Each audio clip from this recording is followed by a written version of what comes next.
స్వామివారిని దర్శించిన దేవాదాయ శాఖ కమిషనర్ ఏలూరు జిల్లా జంగారెడ్డిగూడెం మండలం గురువాయిగూడెం గ్రామనందు వేంచేసి ఉన్న శ్రీ మధ్య ఆంజనేయ స్వామివారి దేవస్థానానికి ఆంధ్రప్రదేశ్ దేవాదాయ కమిషనర్ శ్రీ కేచ రామచంద్ర మోహన్ విచ్చేశారు.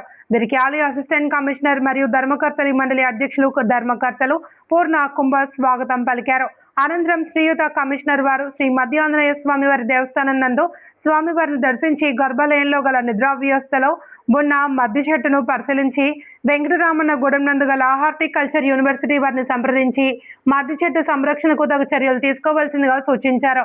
ఏలూరు జంగారెడ్డిగూడెం ప్రధాన రహదారి నుండి రాజగోపురం వరకు ప్రస్తుతం ఉన్న రోడ్డుకు ఇరువైపులా సుమారు 8 అడుగుల ప్రైవేట్ వ్యక్తుల నుండి స్థలం కొనుగోలు చేసి భక్తులు వేచి ఉండటకు షెడ్లు వేయవలసిందిగా సూచించారు. స్వామివారి దేవస్థానం నందు ప్రజలకు అందుబాటులో ఉండే డిజిటల్ సేవలు ప్రారంభించారు.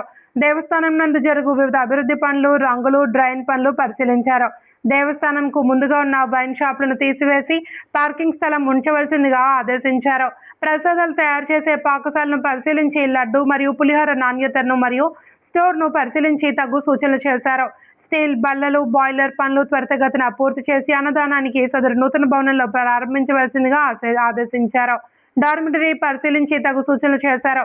1,20,00,000తో నిర్మించిన శ్రీరామ సాధన భవనాన్ని పరిశీలించి త్వరితగతిన భక్తులకు అందుబాటులో ఉంచవలసిందిగా కోరారు. ట్రస్ట్ బోర్డు సభ్యులతో సమావేశం ఏర్పాటు చేసి దేవస్థానానికి పార్కింగ్కు ఇబ్బంది కలగకుండా చుట్టుపక్కల గల స్థలాన్ని త్వరగా కొనుగోలు చేయుటకు తగు చర్యలు తీసుకోవాలి అని సూచించారు. కేసు ఖండనశాలను మరియు మరుగుదొడ్లను పరిశీలించి శానిటేషన్ పై తగు సూచనలు చేశారు.